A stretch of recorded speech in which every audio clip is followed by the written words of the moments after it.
Hi hello welcome back to my channel one goal aroma.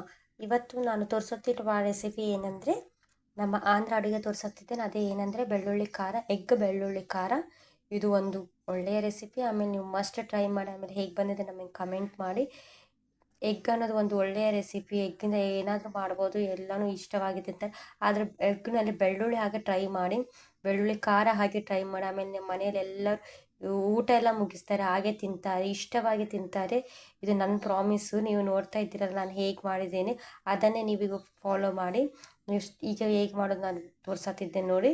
First ಎಲ್ಲ eggs ಎಲ್ಲ boil ಮಾಡಿದ ನಂತರ ನಾವೀಗ ಎಲ್ಲ ಶೆಲ್ಸ್ ತೆಗೆದು ಪಕ್ಕಕ್ಕೆ ಇಟ್ಕೊಳ್ಳೋಣ ಒಂದೊಂದಾಗಿ. ಏನಾದರೂ ನಿಮ್ಮ ಮನೆಯಲ್ಲಿ ಯಾರಿಗಾದ್ರು ಜ್ವರ ಬಂದ್ರೂ ಇದು ಮಾಡಿ ನೀವು ಇಡ್ರಿ, ನಿಮ್ಮ ಮನೆಯಲ್ಲಿ ಎಲ್ಲನೂ ಊಟ ಎಲ್ಲ ತಿಂದು ಹಾಕ್ತಾರೆ, ಅಷ್ಟು ಚೆನ್ನಾಗಿರುತ್ತೆ ಈ ರೆಸಿಪಿ. ನೋಡಿ, ಬೆಳ್ಳುಳ್ಳಿ ತೊಗೊಂಡಿದ್ದೀನಿ ನಾನು, ಆಮೇಲೆ ಆನಿಯನ್ಸ್ ತೊಗೊಂಡಿದ್ದೀನಿ. ಎಲ್ಲನೂ ಹೀಗೆ ತೊಳೆದುಕೊಂಡು ಹೀಗೆ ಚೆನ್ನಾಗಿ ಕುಟ್ಕೊಳ್ಳೋಣ ನಾವು. ಹೀಗೆ ಕಚ್ಚಾ ಪಚ್ಚಾಗಿ ಕುಟ್ಕೊಳ್ಳೋಣ ನಾವು. ನಿಮಗೆ ಈಗ ಕುಟ್ಕೊಳ್ಳೋದು ಈಗ ಅವೈಲೇಬಲ್ ಇಲ್ಲ ಅಂದರೆ ನೀವೇನು ಮಾಡಬೇಕಂದ್ರೆ ಮಿಕ್ಸಿಗೆ ಹಾಕ್ಬೋದು. ಕಚ್ಚಾ ಪಚ್ಚಾಗಿ ಫಸ್ಟ್ ಆನಿಯನ್ಸನ್ನು ಕಚ್ಚಾ ಪಚ್ಚಾಗಿ ಮಿಕ್ಸಿಗೆ ಹಾಕಿ ಎಲ್ಲನೂ. ಆಮೇಲೆ ಲಾಸ್ಟ್ನಲ್ಲಿ ಏನು ಮಾಡಬೇಕಂದ್ರೆ ಬೆಳ್ಳುಳ್ಳಿ, ಖಾರ, ಅರಿಶಿನ ಎಲ್ಲ ಹಾಕಿ ನೀವು ಮಿಕ್ಸಿಗೆ ಹಾಕ್ಬೋದು. ನೋಡಿರಿ, ನಾನು ತೋರಿಸುತ್ತಿದ್ದೇನೆ ಸ್ಟೆಪ್ ಬೈ ಸ್ಟೆಪ್. ನೀವು ಹೀಗೆ ಮಾಡಿ ನೋಡಿ. ಈಗ ನಾನು ಆನಿಯನ್ಸ್ ಎಲ್ಲ ಕುಟ್ಕೊಂಡಿದ್ದೇನಲ್ಲ, ಈಗ ನಾನು ಬೆಳ್ಳುಳ್ಳಿ ಹಾಕಾತಿದ್ದೇನೆ ನೋಡಿ. ನಾನು 7ರಿಂದ 8 ಬೆಳ್ಳುಳ್ಳಿ ತೊಗೊತಿದ್ದೇನೆ. ಇದು ಸ್ವಲ್ಪ ಬೆಳ್ಳುಳ್ಳಿ ಸ್ವಲ್ಪ ಕುಟ್ಕೊಂಡಿದ ನಂತರ ನಾವೇನು ಮಾಡೋಣ ಅಂದರೆ ಅರಿಶಿನ ಹಾಕ್ಕೊಳ್ಳೋಣ. ಆಮೇಲೆ 2 ಸ್ಪೂನ್ ಖಾರ ಹಾಕ್ಕೊಳ್ಳೋಣ. ಖಾರ ನಮ್ಮ ಮನೇಲಿ ಹೆಚ್ಚು ತಿಂತಾರೆ, ಅದಕ್ಕೆ ನಾನು ಸ್ವಲ್ಪ ಹೆಚ್ಚು ಹಾಕತ್ತಿದ್ದೇನೆ. ನಿಮ್ಮ ಮನೆಯಲ್ಲಿ ಹೇಗೆ ತಿಂತಾರೆ ಹಾಗೆ ಖಾರನ ಅಡ್ಜಸ್ಟ್ ಮಾಡ್ಬೋದು. ಕಲ್ಲುಪ್ಪನ್ನು ಹಾಕತ್ತಿದ್ದೇನೆ.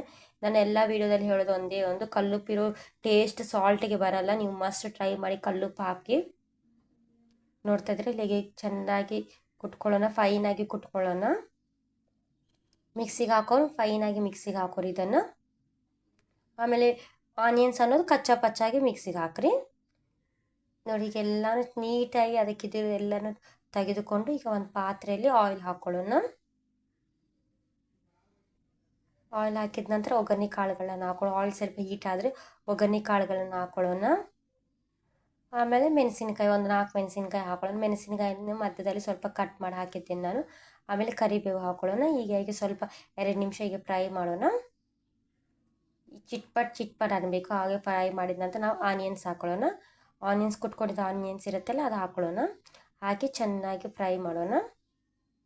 ಈಗ ಒಂದು ಸತಿ ಚೆನ್ನಾಗಿ ಫ್ರೈ ಮಾಡೋಣ. ಸ್ವಲ್ಪ ಸಾಲ್ಟ್ ಹಾಕತ್ತಿದ್ದೀನಿ ನಾವು, ಯಾಕಂದರೆ ಆನಿಯನ್ಸ್ ಫ್ರೈ ಆಗೋಕ್ಕೆ ಸಾಲ್ಟ್ ಹಾಕತ್ತಿದ್ದೆ ಅಷ್ಟೇ ಬಿಟ್ಟು ನಾನು ಟೇಸ್ಟ್ಗೆ ಸಾಲ್ಟ್ ಹಾಕಿಲ್ಲ. ಆಲ್ರೆಡಿ ನಾನು ಕಲ್ಲುಪ್ಪು ಯೂಸ್ ಮಾಡಿದ್ದೇನೆ. ನೋಡ್ತಾ ಇದ್ರಲ್ಲ, ಈಗ ಸಾಲ್ಟ್ ಹಾಕಿದ ನಂತರ ಈಗ ಬೆಳ್ಳುಳ್ಳಿ ಖಾರನ ಹಾಕ್ಕೊಳ್ಳೋಣ. ನೋಡಿ, ಬ್ರೌನ್ ಕಲರ್ ಬಂದಿದ ನಂತರ ಬೆಳ್ಳುಳ್ಳಿ ಖಾರ ಹಾಕ್ರಿ, ಇಲ್ಲಾಂದ್ರೆ ಟೇಸ್ಟ್ ಚೇಂಜ್ ಆಗುತ್ತೆ. ನಾವು ಮಾಡೋ ವಿಧಾನದಿಂದನೂ ಟೇಸ್ಟ್ ಚೇಂಜ್ ಆಗುತ್ತೆ, ಯಾವುದಾದ್ರೂ ಅಡುಗೆ ಇರಲಿ. ನೋಡಿ, ಈಗ ಬೆಳ್ಳುಳ್ಳಿ ಖಾರ ಹಾಕಿದ್ದೇವಲ್ಲ, ಚೆನ್ನಾಗಿ ಮಿಕ್ಸ್ ಮಾಡ್ಕೊಳ್ಳೋಣ. ಮಿಕ್ಸ್ ಮಾಡಿ ಕುಕ್ ಆಗಕ್ಕೆ ಬಿಟ್ಬಿಡಿ. ನೋಡಿ, ಈಗ ಸಮೀಪ ಬರತ್ತಿದೆ. ನೋಡ್ತಾ ಇದ್ದೀರಲ್ಲ, ಈಗ ಸಮೀಪ ಬರುವಾಗ ನಾವು ಎಗ್ಸ್ ಹಾಕ್ಕೊಳ್ಳೋಣ. ಈಗ ನೋಡಿ, ಎಲ್ಲನೂ ಈಗ ರೆಡ್ ಬಂದಿದೆಲ್ಲ, ಕಲರೆಲ್ಲ ಚೇಂಜ್ ಆಗಿದೆ, ಚೆನ್ನಾಗಿ ಕುಕ್ ಆಗಿದೆ. ಈಗ ನಾವು ಬಾಯ್ಲ್ ಮಾಡಿದ ಎಗ್ಸ್ ಹಾಕ್ಕೊಳ್ಳೋಣ.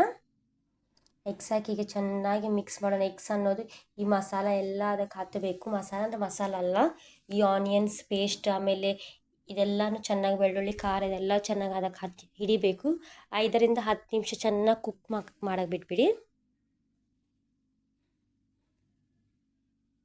ನೋಡಿ, ಹೀಗೆ ಇದು ನಮ್ಮ ಆಂಧ್ರದಲ್ಲಿ ಫೇಮಸ್ ಆದ ಅಡುಗೆ. ನೀವು ಮಸ್ಟ್ ಟ್ರೈ ಮಾಡಿ. ಆಮೇಲೆ ಹೇಗೆ ಬಂದಿದೆ ನಮಗೆ ಕಮೆಂಟ್ ಮಾಡಿ. ಆಮೇಲೆ ನಮ್ಮ ಒನ್ ಗೋಲ್ ಅರೋಮಾ ಚಾನಲನ್ನು ಸಬ್ಸ್ಕ್ರೈಬ್ ಮಾಡಿ, ಲೈಕ್ ಮಾಡಿ.